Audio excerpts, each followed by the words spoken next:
பண்ணின உந்தன் வாக்குகளை நினைத்து நிறைவேற்றுவே.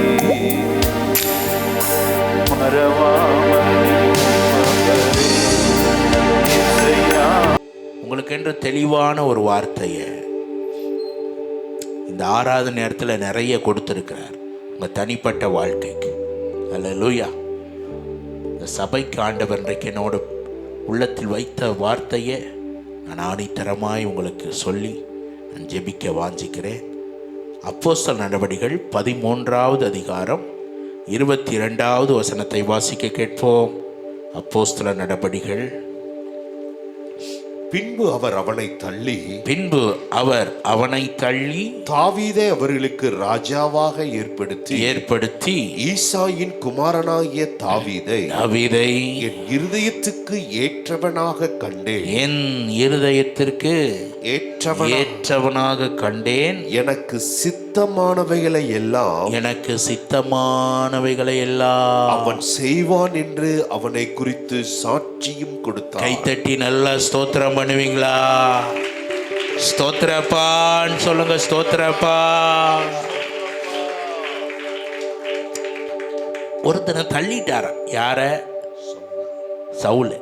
நம்ம அழகா சங்கீத வாஸ்தம்ல ஜெபத்தை தள்ளாதவர் கிருபையை. ஆனா சவுல் வாழ்க்கையில அது பொருந்தாது. எத்தனை பேருக்கு நான் சொல்றது புரியுதா? சவுலை என்ன செஞ்சிட்டாரு? தள்ளியும் விட்டாரு. அவன் ஜெபத்துக்கு என்ன வரல? பதிலும் வரல. காரணம் என்ன? அவர் பக்கம் மிஸ்டேக் இல்லை. இவர் யாரை தள்ளிட்டாரு? சவுல். ஆண்டவருடைய வார்த்தையை புறக்கணித்து தள்ளினான். ஆகையினாலே சவுலை ஆண்டவர் தன் ஜனத்தின் மேலே ராஜாவா இராதபடிக்கு தள்ளினார்னு சொன்னாலும் 40 வருஷம் யாராத்தான் இருந்தான். ஆனா என்ன இல்லை? மேலே கிருபை இல்லை. தலை மேலே என்ன இல்லை? பக்கத்தில் பார்த்து கை கொடுத்து சொல்லுங்க. கிருபை இல்லாமலே 40 வருஷம் ராஜாவா வாழ முடியும். நான் ராஜாவா இருப்பதுனால என் மேல கிருபை இருக்குன்னு ஏமாந்துடக்கூடாது. அல்லேலூயா. நம்ம என்ன நினைக்கிறோம்? இன்னைக்கு சிங்காசனம் கிடைச்சிட்டுனா இவருக்கு நிறைய கிருபை ஆண்டவர் கொடுத்துருக்கான்னு நினைக்கிறோம். அல்ல, கர்த்தர் பார்வையில் சில இதுவும் வித்தியாசமா இருக்கும். உயர்வு வந்துட்டுன்னு நம்ம அப்படிதான், ஐயோ அவரு கூட தான் ஆண்டவர் இருக்கிறாரு, அங்கே பாரு. உயர்வை பார்த்து கணக்கு போடாத. அவன் மேலே கிருபை இருக்கான்னு பாரு. அவன் மேலே கிருபை இருந்துச்சுன்னா அவன் யாரைத்தான் உயர்த்திக்கிட்டே இருப்பான்? கர்த்தரை தான் பிரியப்படுத்திக்கிட்டே இருப்பான். நேற்று கூட நான் சொன்னேன், கொண்டாடுறது நல்லது தான், கர்த்தரை உயர்த்துறது நல்லது தான். ஆனால் அதோட நிற்க ஆண்டவர் விரும்பவில்லை. அவரை பின்பற்றி வர விரும்புகிறார். அதுதான் தாவீது செய்தது. எனக்கு சித்தமானதை எல்லாம் அவன் செய்வான், ஆகையினால் அவன் இருதயத்தை எனக்கு ஏற்ற இருதயமாய் கண்டேன். எவ்வளவு அற்புதமான வார்த்தை ஆண்டவர் தாவீதை குறித்து சொல்லுகிறார். அவனும் நம்மை போல ஒரு மனுஷன்தான். சவுலை விட தாவீது தான் பெரிய பாவி, பெரிய பாவங்கள்லாம் செய்தவர். ஆனா அவன் எதுல கவனமா இருந்தான்னா, தேவன் கொஞ்சம் துக்கப்பட்டாலும் அதை சரி செய்கிறவனா இருந்தான். அல்லேலூயா. அதனால தான் சங்கீதத்துல எல்லாம் பாடுறான், உமக்கு பிரியமானதை செய்ய எனக்கு போதித்தருளும், நீரே என் தேவன், உம்முடைய நல்ல ஆவி என்னை செம்மையான வழியில் நடத்துவாராக. நான் திசை கட்டி எங்கேயும் போயிடக்கூடாது ஆண்டவரே.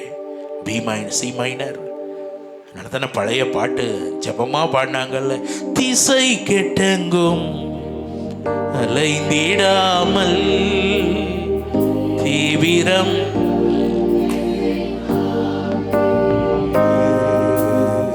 பாதம் பணிந்தே என்னாலும் புதியே உம்மை அன்றி யாரை பாடுவே. ஏசையா உந்தன் அன்பு உள்ளம் பொங்கு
நமக்கு இந்த சாட்சி தாங்க தேவை. நம்ம குறித்து ஆண்டவர் என்ன செய்யணும்?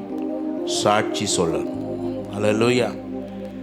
மனிதர்கள் தருகிற சாட்சியை வச்சுக்கிட்டு நம்ம வாழ்க்கையை என்ன செஞ்சிடக்கூடாது, அதை பார்த்து ஏமாந்துடக்கூடாது. அதனால தான் இயேசு சொன்னார், நான் மனிதருடைய மறுகிற மகிமையை நான் என்ன செய்கிறதில்லை, ஏற்கிறது இல்லை. மனிதர்கள் அவங்க தெரியாமல் எதையும் பேசுவாங்க. நம்முடைய உள்ளான நிலை ஆண்டவருக்கு தான் தெரியும்.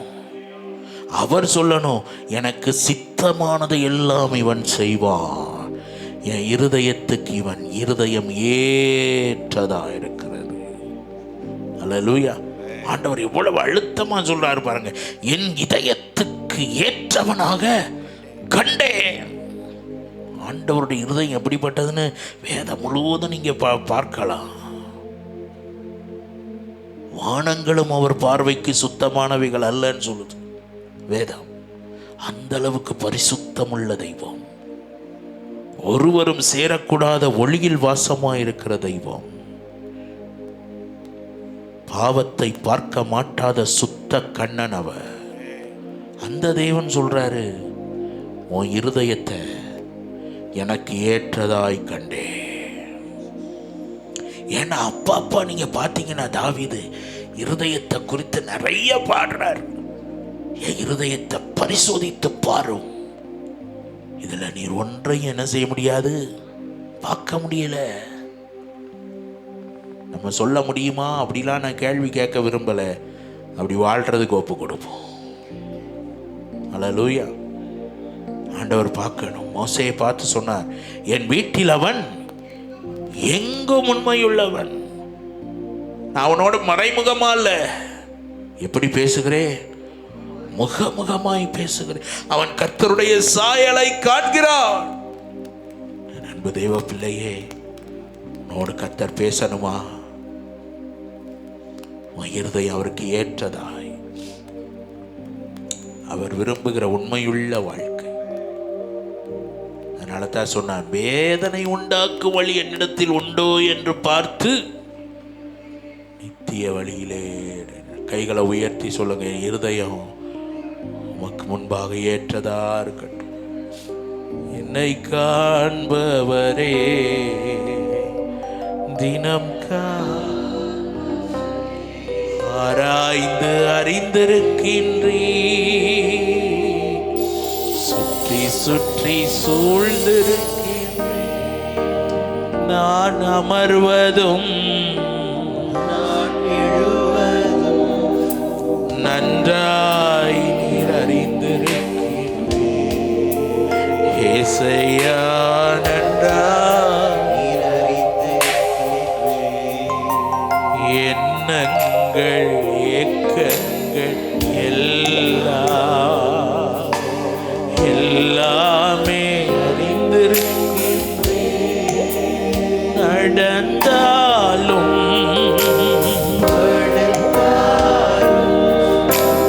அப்பா நீர் அறிந்திருக்கின்றே. நன்றி ராஜா இயேசு ராஜா, நன்றி ராஜா இயேசு ராஜா. மனிதர் கர்த்தருக்கு முன்பாக மாத்திரமல்ல, மனுஷருக்கு முன்பாகவும் பவுல் எழுதுறாரு, நாங்கள் உங்களுக்கு முன்பாக உங்களோடு எப்படி இருந்தோம்னா திவ்ய உண்மையோடு இருந்தோம். அல்லேலூயா. எப்படி? திவ்ய உண்மையோடு. சில பேர் எல்லாம் கர்த்தர் பார்த்துக்கிடுவாங்கன்ட்டு மனுஷரை மதிக்காம அப்படி அல்ல. நீ உண்மையா கர்த்தருக்கு பயந்து நடந்தா எல்லா மனுஷரையும் மதித்து நடப்ப. அல்லேலூயா. அதுவும் தாவீது செய்தானா செய்யலையா? என்ன செய்தான்? பொல்லாத ஆவியினால அலக்களிக்கப்பட்ட சவுலை கூட அவன் எப்படி பார்த்தான்னா, அவர் கர்த்தரால் அபிஷேகம் பண்ணப்பட்டவர். அவன் மேல பொல்லாத ஆவி அசைவாடுதுன்னு யாருக்கு தெரியும்? இவன் கிண்ணற வாசித்தான்னா தான் ஆவி என்ன செய்யும்? ஓடும். ஆனா கூட இருக்கிற எல்லாம் சொல்றாங்க, சவுல் கதையை முடிச்சிரு, கர்த்தர் உன் கையில் இன்னைக்கு என்ன செய்தாரு? நம்மளா இருந்தால் ஆமாம் கதையை காலி பண்ணியே போட்டிருப்போம். ஆனால் அவன் அதை செய்யலை. அவன் சொன்ன காரியம், கர்த்தரால் அபிஷேகம் பண்ணப்பட்டவன் மேலே என் கையை என்ன செய்ய மாட்டேன், போட மாட்டேன். அவன் மேலே இப்போ என்ன ஆவி அசைவாடுது? அசுத்தாவி, பொல்லாத ஆவி, கர்த்தரால் வரவிடப்பட்ட. ஆனா தாவீது என்ன செய்யல? அப்படி பார்க்கவில்லை. எத்தனை பேருக்கு நான் சொல்றது புரியுது? நம்ம தான் அநேக நேரத்தில் அறியாம பல காரியங்களை பேசிடுறோம். அருமையான தெய்வ பிள்ளையே, திவ்ய உண்மையோடு சொல்லுங்க, ஒருவருக்கு ஒருவர் எப்படி நடக்கணும்? கபடமில்லாமல் திவ்ய. அந்த வசனத்தை வாஸ்துவமா 2 கொரிந்தியர் 1வது அதிகாரம் 9. சகோதரர் வாசிப்பார், நீங்க வசனத்தை கேளுங்க. 2 கொரிந்தியர் 1வது அதிகாரம் 12வது வசனம். மாம்சத்திற்கேற்ற ஞானத்தோடு நடவாமல் தேவனுடைய கிருபையினால் நாங்கள் உலகத்திலேயும் பாருங்க, உலகத்திலேயும் விசேஷமாக உங்களிடத்திலேயும் கபடமில்லாமல் திவ்ய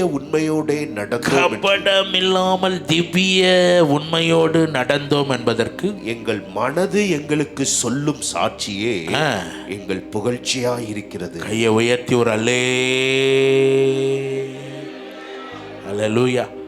கபடமில்லாமல் சொல்லுங்க, கபடமில்லாமல் திவ்ய உண்மையோடு நடந்தோம் என்பதற்கு மனது ஒரு சாட்சியா இருக்கணும். சபையில ஒரு அல்லேலூயா கைகளை. இப்படித்தான் யாருடைய இருதயம் இருந்தது? தாவீதினுடைய இருதயம் இருந்ததுனால தான் அந்த இருதயத்தை பார்த்து ஆண்டவர் சொல்றாரு, என் இருதயத்திற்கு ஏற்றவன். நம்ம இன்னைக்கு அப்படியே எதனாலும் குறை சொல்லிட்டு போயிடும் ஈஸியா.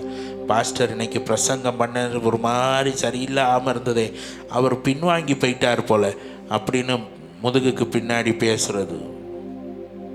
என்னென்னலாமோ நடக்கும்.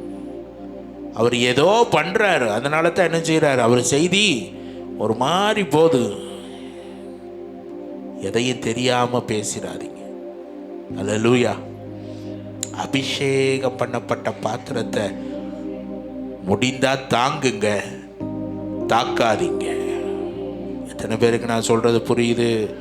பக்கத்தில் கை கொடுத்து சொல்லுங்க, அபிஷேகம் பண்ணப்பட்ட பாத்திரத்தை முடிந்தால் தாங்குங்கள், இல்லைன்னா விட்டுட்டு போங்க. அதுக்காக போட்டு தாக்கிடாதீங்க. உங்களை நியாயாதிபதியாய் வைத்தவர் யார்?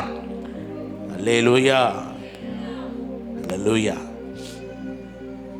இப்படி இந்த மனிதனுடைய சிறு காரியங்களை தான் நான் சொல்ல போறேன். இவனுடைய இருதயத்தை ஆண்டவர் இப்படி சொல்றதற்கு காரணம் என்ன?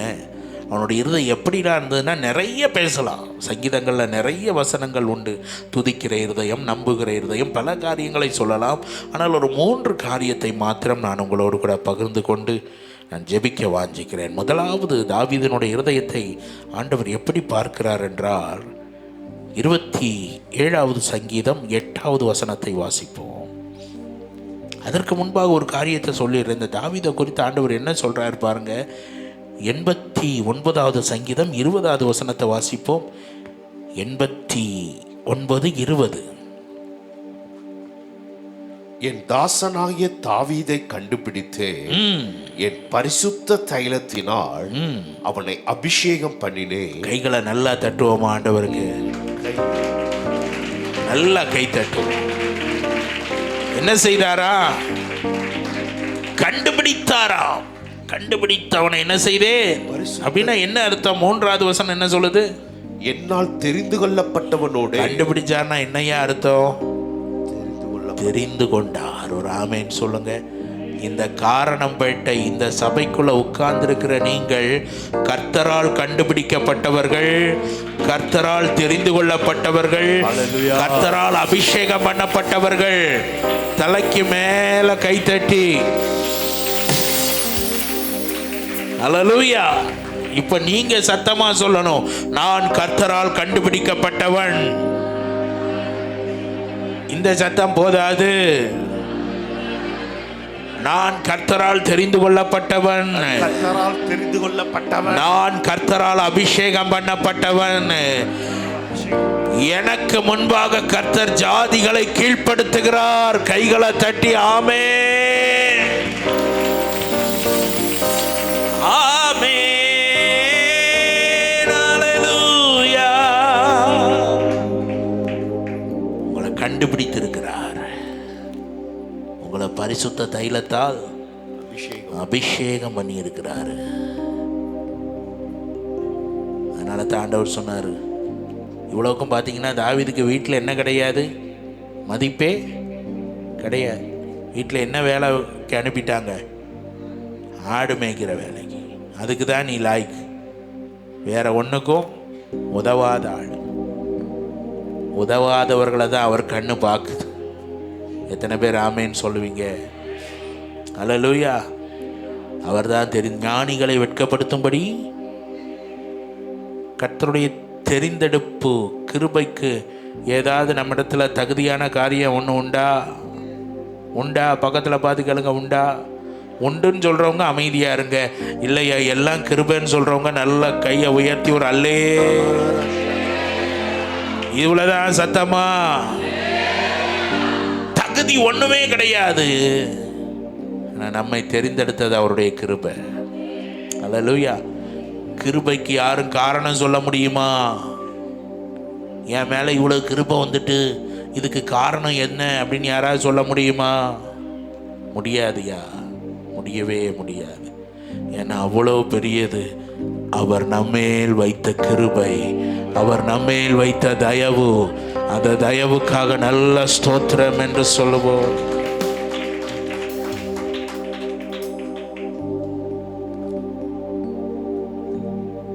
எல்லாரையும் சாமுவேல் பார்க்கும்போது இவன் தான் தகுதியானவன் நினைக்கிறான். ஆனால் சாமுவேல் பார்த்து ஆச்சரியப்பட்டு எழுந்து நிற்க கூட முடியலை. அப்பந்தான் கர்த்தர் சொல்றாரு, இவனைத்தான் நீ அபிஷேகம் பண்ணணும். அல்லேலூயா. பலவான்கள் அல்ல, பலவீனரை தேவன் தெரிந்து கொண்டார். பெரிய அறிவு படைத்தவர்கள் அல்ல, ஒன்றுமில்லாத குப்பைகளை ஆண்டவர் தெரிந்து கொண்டு அவர்கள் மூலம் நம்முடைய நாமத்தை உயர்த்துகிற அற்புதமான தேவன். அந்த தேவனை நல்லா கைகளை தட்டி மகிமைப்படுத்துவோம். நல்லா கை தட்டுவோம்.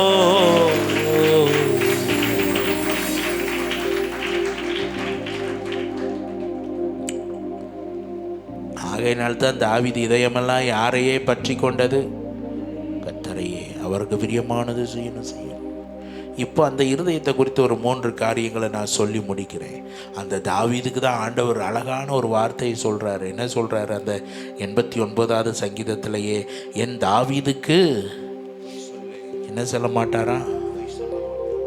தாவீதுக்கு நான் பொய் சொல்லே என்று சொல்லி சொன்னதை நிறைவேற்று.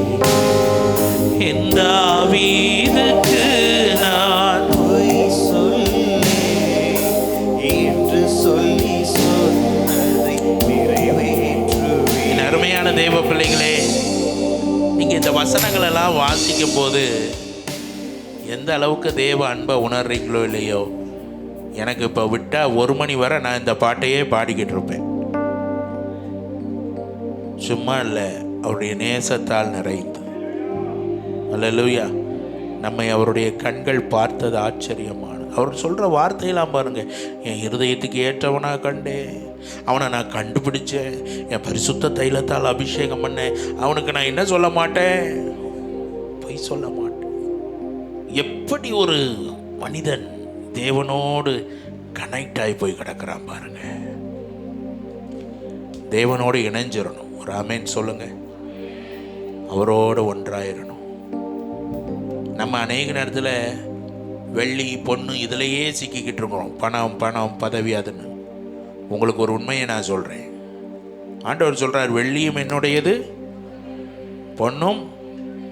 புதிய ஏற்பாட்டில் பேதுரு என்ன சொல்கிறாரு? வெள்ளியும் இல்லை பொண்ணும் இல்லை. இவ்வளோக்கும் காலுக்கு கீழே தான் எல்லாத்தையும் கொண்டு என்ன செஞ்சாங்க, போட்டாங்க. ஆனால் வெள்ளியும் பொண்ணோடு யார் கனெக்ட் ஆகலை? யார்? பேதர் என்ன செய்யலை? ஒட்டலை. கர்த்தர் சொல்கிறார் வெள்ளியும் என்னுடையது. அப்போ அதே வார்த்தை யார் சொல்லலாம்? கர்த்தரோடு இருக்கிற வெள்ளி எங்கள் இடத்துல இருக்குது, பொண்ணு எங்கள் சொல்லலை, வெள்ளியும் இல்லை. அதே நேரத்தில் அனனியா சஃபீரால் பொய் சொன்ன உடனே இந்த பேதர் வாயிலிருந்து வருது, இவன்கிட்ட தான் வந்து பொய் சொல்கிறாங்க. நீ தேவனிடத்தில் பொய் சொல்லும்படி, பரிசுத்த ஆவியினிடத்தில் பொய் சொல்லும்படி. நான் சொல்கிற அர்த்தம் எத்தனை பேருக்கு புரியுது? வாழ்க்கை எதோட இணைஞ்சிட்டு? தேவனோட கனெக்ட் ஆகிட்டு. அல்லேலூயா! எத்தனை பாக்கியமான வாழ்க்கை. கையை தட்டி ஆண்டவருக்கு நல்ல நன்றி. இந்த வீதுக்கு நான் பொய் சொல்லே என்று சொல்லி சொன்னதை நிறைவேற்று. எந்த வீதுக்கு நான் பொய் சொல்லே என்று சொல்லி சொன்னதை அப்படி கைகளை அசைத்து மறவாமல் நினைப்பவரே ஏசையா நிறைவேற்றி முடிப்பவரே. மறவாமல் நினைப்பவரே ஏசையா நிறைவேற்றி முடிப்பவரே. நீ நம்ப பண்ணின வாக்குகளை நினைத்து நிறைவேற்று.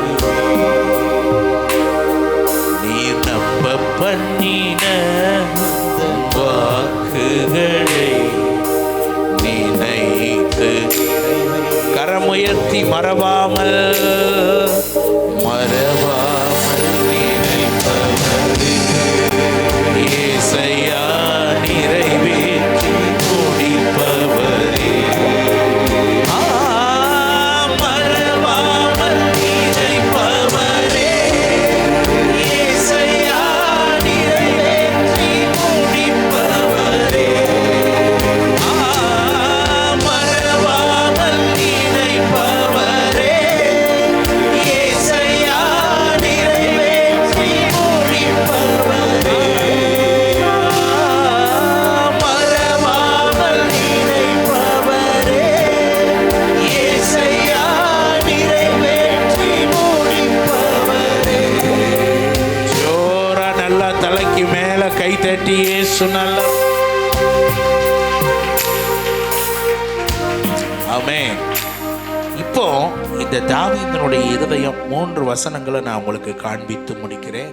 27வது சங்கீதம் 8வது வசனத்தை வாசிக்கலாம். என் முகத்தை தேடுங்கள் என்று சொன்னீரே, என் முகத்தை தேடுங்கள் என்று சொன்னீரே, உம்முடைய முகத்தையே தேடுவேன் கர்த்தாவே, உம்முடைய முகத்தையே தேடுவேன் கர்த்தாவே என்று என் இருதயம் உம்மிடத்தில் சொல்லிற்று. என்று என் இருதயம். சர்ச்சுக்குள்ள உட்கார்ந்துருக்கீங்கல்ல, எத்தனை இதயம் ஆண்டவரோட பேசிக்கிட்டே இருக்கு. அல்லேலூயா! இந்த இதயம், தாவீதின் இதயம் எப்படிப்பட்டதுன்னா, ஆண்டவரை தேடுகிற இதயம். ஒரு ஆமேன் சொல்லுங்க பாப்போம். என்ன இதயம்? ஆண்டவரை தேடுற இதயம். எப்ப பார்த்தாலும் ஏக்கமெல்லாம் தாகமெல்லாம். மான்கள் நீரோடை வாஞ்சித்து கதரும் போல் தேவனே, ஆத்துமாவும் உம்மையே வாஞ்சித்து கதருதே. தஞ்சமே நீர், அடைக்கலம் நீர், கோட்டையும் நீர், என்னும் காவல். தஞ்சமே நீர், அடைக்கலம் நீர், கோட்டையும் நீர், என்னும் காவல். எங்க இருந்தாலும் ஒரே ஏக்கம் ஏக்கம் ஏக்கம் ஏக்கம். தேவன் மேலதான் ஏக்கம். அல்லேலூயா! அதனால அவரையே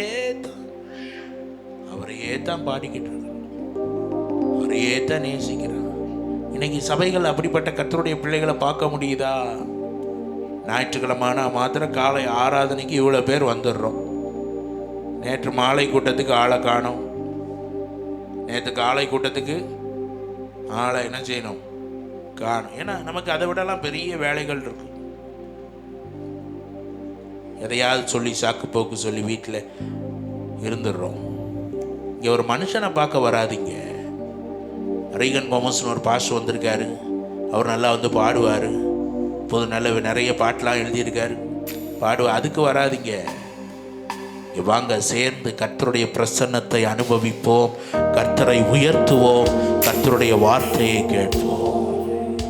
அல்லேலூயா. நீ தேவனை தேடுனா அவரு வாராரு இவரு வாரான்னு பார்த்து வர மாட்டீங்க. ஆர்வமா ஆலயத்துக்கு தேடி வருவீங்க. கர்த்தருடைய ஆலயத்திற்கு வாருங்கள் என்று சொன்னபோது எப்படி இருந்தது? உண்மையா மகிழ்ச்சியா தான் வந்தீங்களா? இன்னைக்கு பொய் சொல்லக்கூடாது. வாரத்துக்கு ஒரு நேரம் கடமைக்கு போறது அந்த மகிழ்ச்சியும், எப்பா இன்னைக்கு போயிட்டு வந்தா இதோட முடிஞ்சதுப்பா. அவன் எங்க இருக்கிறான்? யோர்தான் தேசம், எர்மோன் மலை, வனாந்திரம், இதுலாம் இருந்து யாரைத்தான் நினைக்கிறான்? அதுன்னு சொல்றான், தேவனே நீர் என்னுடைய தேவன். என்ன சொல்றா? தேவனே. யார் தேவன்? என்னுடைய தேவன். உரிமையா என்னைக்காவது சொல்லி இருக்கமா? சொல்லுங்க. என் செல்போன், என் வீடு, என் சொத்து பத்திரம், எங்க அப்பா எனக்கு தர வேண்டிய சொத்து, அதுலாம் சொல்றோம். என் தேவனே உம்மை தேடுகிறேன். தாவீதின் கதறல். இன்னைக்கு உங்க தனிப்பட்ட வாழ்க்கையில இந்த தேவனை தேடுகிறவங்களா நீங்க இருக்கணும். கைத்தட்டி ஆமென் சொல்லுங்க பாப்போம். கர்த்தரை தேடுகிறவர்களுக்கோ கைத்தட்டி சொல்லுங்க, ஒரு நன்மையும் குறைவுபடாது, ஒரு நன்மையும் குறைவுபடாது. கர்த்தரை தேடிடும் எனக்கு ஒரு நன்மையும் குறைவுபடாது. கர்த்தரை தேடிடும் எனக்கு சிங்கக்குட்டிகள் தாழ்ச்சியடையும், குறை ஒன்றும் எனக்கு இல்லை. சிங்கக்குட்டிகள் தாழ்ச்சியடையும், குறை எனக்கு இல்லை. கர்த்தரை தேடிடுவே, முழு உள்ளத்தோடு தேடிடுவே. கர்த்தரை தேடிடுவே, முழு உள்ளத்தோடு தேடிடுவே. தினந்தோறும் சொல்லுங்க, தினந்தோறும் வேதத்தை வாசிக்கணும், வேதத்தை வாசிக்கணும், ஜெபிக்கணும், பரிசுத்த ஆவியில நிரம்பணும். இதை நீங்க வீட்டில் இப்ப இருக்கீங்க பாத்தீங்களா? இந்த அனுபவம் எங்க இருக்கணும்? உங்க வீட்டில் இருக்கணும். அவரை பார்த்து பார்த்து, அவரை ரசித்து ருசித்து, அவரையே தேடணும். அவரை தேடுகிற நீங்கள் இம்மையிலும் ஆசீர்வதிக்கப்படுவீர்கள், மறுமையிலும் ஆசீர்வாதம் உண்டு. கையை உயர்த்தி ஒரு அல்லேலூயா. ரெண்டாவது, இந்த தாவீதின் இருதயம் எப்படிப்பட்ட இருதயம்? முதலாவது கர்த்தரை தேடுகிற இருதயம். இரண்டாவது 78வது சங்கீதம் 70 72 வரை வேகமா வாசிக்கலாம். தம்முடைய தாசனாகிய தாவீதை தெரிந்து கொண்டு ஆட்டு தொழுவங்களிலிருந்து அவனை எடுத்தார். கரவலாடுகளின் பின்னாக திரிந்த அவனை தம்முடைய ஜனமாகிய யாக்கோபையும் தம்முடைய சுதந்திரமாகிய இஸ்ரவேலையும் மேய்ப்பதற்காக அழைத்து கொண்டு வந்தார். இவன் அவர்களை தன் இருதயத்தின் உண்மையின்படியே மேய்த்து. என்னவா? இருதயத்தின் உண்மையின்படியே மேய்த்து. நல்லா கவனிங்க. ஜனங்களை எப்படி நடத்தினானா? இருதயத்தின் உண்மையின்படியே மேய்த்து தன் கைகளின் திறமையினால் அவர்களை நடத்தினான். அதுக்கு முன்னாடி ஒரு வார்த்தை சொல்கிறாரு. இவன் எதுக்கு பின்னாடி நடந்தானா? கரவலாடுகளின் பின்னாக திரிந்த அவனை. அப்பமே இவன் எப்படி இருந்தான் தெரியுமா? அப்பா கையில கொடுத்த ஆட்டுக்குட்டிகளுக்கு சரியான உண்மையுள்ள பாத்திரமா இருந்தான். அல்லேலூயா. நம்ம பிள்ளை கையில ஒரு 10 ஆட்டுக்குட்டியை கொடுத்து போயிட்டு வா அப்படின்னா, சிங்கம் வந்து ஒரு ஆட்டுக்குட்டியை தூக்கிட்டு போயிட்டுப்பா, நான் தப்பிச்சு வந்துட்டேன்னு நம்ம சொன்னா நம்ம என்ன சொல்லுவோம்? நீ வந்தது தாண்டா பெருசு, ஆடு போனா போதுன்னு அவனை பாராட்டுவோம். ஆனால் இந்த தாவீது பாருங்க, எங்க அப்பா ஆட்டு என்ன நம்பி கொடுத்ததுல ஏன் உயிர் போனாலும் சரி ஆடு போகக்கூடாது. அல்லேலூயா. இவ்வளோக்கு அப்பா எங்க அனுப்பி வச்சிருக்கிறாரு? மற்ற அண்ணனைலாம் எங்க மிலிட்ரிக்கு அனுப்பிட்டாரு. இவரை எங்க அனுப்பியிருக்காரு? நம்மளா இருந்தா ஒரு ஆடு என்ன, சிங்கமே இன்னும் 5 ஆடை எடுத்துட்டு போ. அவன் கையில கொடுக்கப்பட்ட ஒரு சின்ன சர்ச்சை கிளீன் பண்ற ஊழியமா இருந்தாலும் அதை நீ உண்மையா செய்து பார், உன்னை அநேகத்திற்கு ஆண்டவர் ஆசீர்வாதமாய் மாற்றுவார். கைகளை நல்லா தட்டி ஆண்டவருக்கு மகிமை. அல்லேலூயா. கையில கொடுக்கப்பட்ட சின்ன காரியத்துல அதான் ஆண்டவர் சொல்றாரு பாருங்க, கொஞ்சத்தில் உண்மை. அநேகடி தம்பிமார்கள்ட்ட எல்லாம் சொல்லுவேன், இந்த ஊழிய காரியம் மனுஷ காரியமா பார்க்காதீங்க, இது உங்களுக்கு கர்த்தர் கொடுத்த காரியம். இதுல நீங்க செய்யற உண்மை யார் பார்க்கிறா? கொஞ்சத்துல உண்மை, அதை யார் பார்க்கிறா? கர்த்தர் பார்க்கிறா. என் அருமை தேவ பிள்ளையே, அந்த கொஞ்ச ஆடுகளை உண்மையா நடத்துனதுனால தான் அவனை தூக்கி யோசிக்காத அளவுக்கு ஆண்டவர் உயர்த்தி வைத்து அவன் கீர்த்தியை பரம்ப செய்த ஆண்டவரை கைகளை நல்லா தலைக்கு மேல தட்டி நல்லா நல்லா, உனக்கு 1 தாளந்து இருக்கலாம், 5 தாளந்து இருக்கலாம், அது பிரச்சனை கிடையாது. கொடுத்ததை எப்படி செய்யற? அல்லேலூயா. பாஸ்டர் எனக்கு மாத்திரம் பாய் விரிக்கிற வேலையை கொடுத்துட்டாரு, ஆனா பீட்டர் பிரதர் மாத்திரம் பாட்டெல்லாம் பாடுறாரு நினைக்காதீங்க. சொல்றது புரியுதா? அது அவருக்குரிய கிருபை, இது உங்களுக்குரிய கிருபை. நான் செய்யற மாதிரி நீங்க செய்ய முடியாது, நீங்க செய்யற மாதிரி நான் செய்ய முடியாது. அவரவருக்கு ஆண்டவர் என்ன செய்திருக்கிறார்? கிருபையை பகிர்ந்தளித்திருக்கிறார். இந்த பகிர்ந்தளிக்கப்பட்டதை நீ சரியா புரிந்து கொண்டு இது கர்த்தர் என் கையில கொடுத்திருக்கிறாருங்க சிந்தனையில வரணும். அல்லேலூயா. பாஸ்டர் கொடுத்தாரு நினைக்க கூடாது, யார் கொடுத்திருக்கிறா அப்படின்னா நீ அந்த கொஞ்சத்துல எப்படி இருப்ப? உண்மையா இருப்ப. உன்னை கர்த்தர் அநேகத்துக்கு அதிகாரியாய் மாற்றுவார். அல்லேலூயா. தேவனை தேடுகிற இருதயம், உண்மையுள்ள இருதயம். இறுதியாக வாசிக்கலாம், சங்கீதம் 131 1வது வசனத்தை வாசிப்போம்.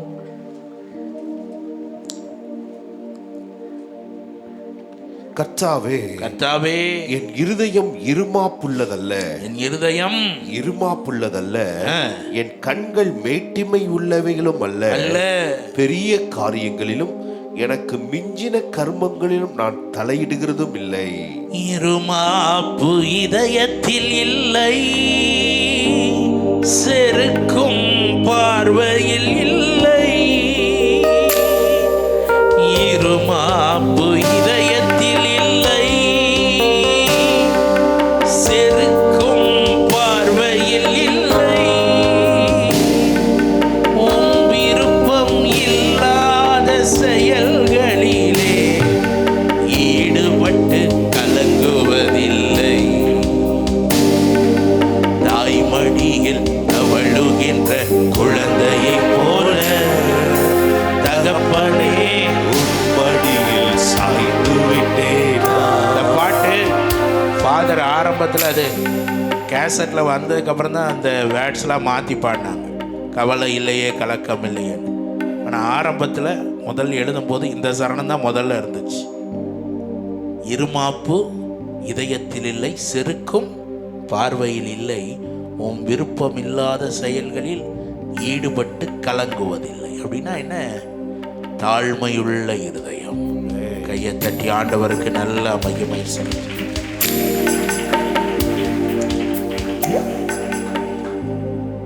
அல்லேலூயா. இன்னைக்கு எங்கு பார்த்தாலும் ஆவிக்குரிய வட்டாரத்தில் பார்த்தா, என் அருமையான தெய்வ பிள்ளைகளே, மனம் திறந்து நான் உங்களோடு பேசுவேன்.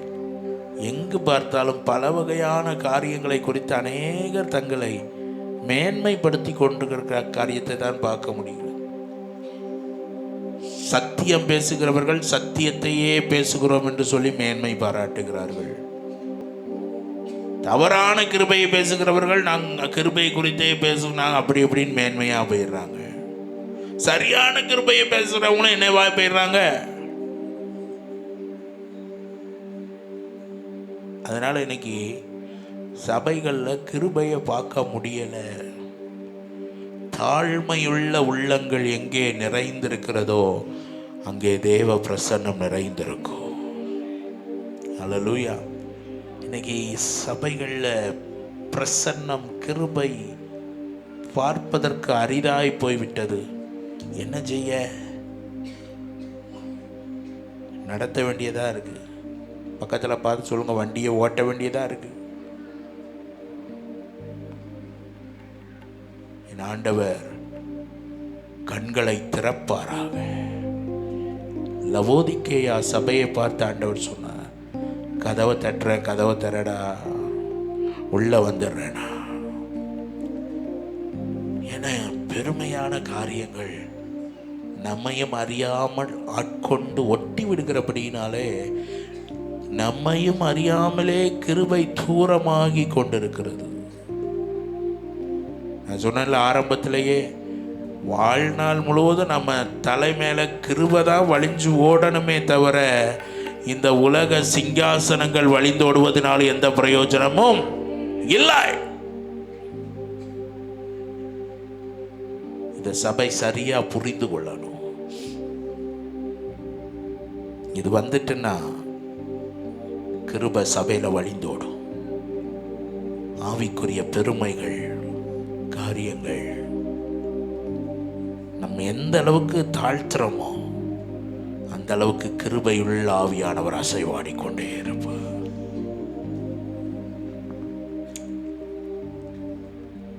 தமிழ்நாட்டு சபைகளை பிடித்திருக்கிற இந்த மேட்டிமையின் ஆவிகள் வெளியேறுவதாக.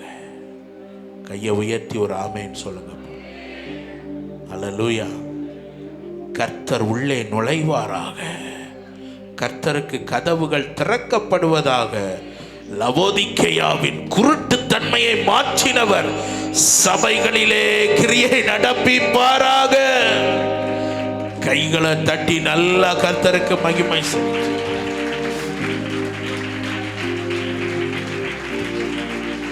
நல்லா ஸ்தோத்திரம் பண்ணுங்க. எங்க சபைகள்ல கிருபை வெளிப்படணும். தாழ்மையின் ஆவி ஊற்றப்படணும். தாழ்மையின் ஆவி ஊற்றப்படணும். இப்படிப்பட்ட மனுஷனை பார்த்து தான் சொல்றாரு, என் இருதயத்திற்கு தலைப்புகளை மாத்திரம் தான் நான் சொல்லி இருக்கிறேன். தேவனை தேடுகிற இருதயம், உண்மையுள்ள இருதயம், தாழ்மையுள்ள இருதயம். உங்களுக்கு ஆண்டவர் பொய் சொல்லவே மாட்டார். ஒரு ஆமேன்னு சொல்லுங்க. அவருக்கு இந்த வார்த்தை பொருந்துமா? ஐயா, ஆண்டவர் பொய் சொல்ல மாட்டார்னு அந்த வார்த்தை அவருக்கு பொருந்துமா? பொருந்தவே பொருந்தாது. அவர் உண்மையுள்ளவர். ஆனால் அப்படிப்பட்ட ஆண்டவர் சொல்றாரு, என் தாவீதுக்கு நான் பொய் சொல்லேன். உங்களையும் அப்படியே ஆசீர்வதிப்பார். இருக்கிற இடத்துல எழுந்து நிற்கலாம்.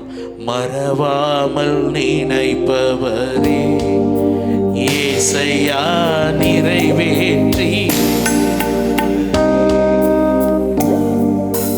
மறவாமல் நினைப்பவரே ஏசையா நிறைவேற்றி முடிப்பவர், உடன்படிக்கையின் தேவன் உண்மையில் பிசகாதவர், உடன்படிக்கையின் தேவன் உண்மையில் பிசகாதவர். என் தாவீதுக்கு நான் பொய் சொல்வேன் என்று சொல்லி சொன்னதை நிறைவேற்றுவேன்.